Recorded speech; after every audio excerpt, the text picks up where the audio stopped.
Watermelons love sun. They need a sunny spot in your garden to grow big and sweet. Choose a spot that gets at least 6 hours of direct sunlight each day. Watermelons don't like wet feet. The soil needs to drain well. If your soil is heavy clay, add compost to improve drainage.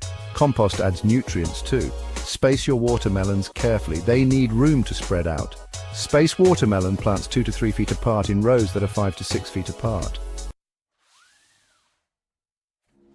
You can start watermelon seeds indoors or sow them directly into the ground. If you start seeds indoors, do so 3 to 4 weeks before the last frost date in your area. Sow seeds 1 inch deep in seed starting mix. Keep the soil moist and warm. Seedlings will emerge in 7 to 10 days. Transplant seedlings outdoors when they have at least 2 true leaves. Harden them off first by gradually introducing them to outdoor conditions. To direct sow, wait until the soil has warmed to at least 70 degrees Fahrenheit. Plant seeds 1 inch deep and 2 to 3 feet apart.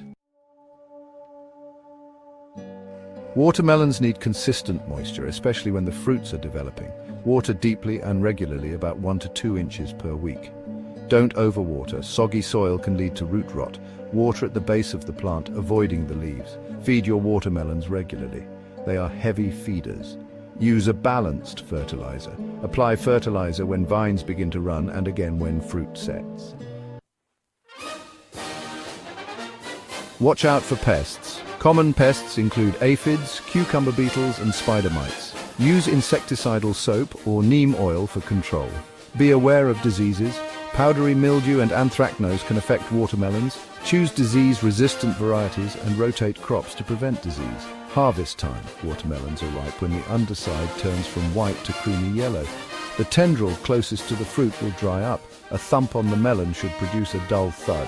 Enjoy your homegrown watermelons.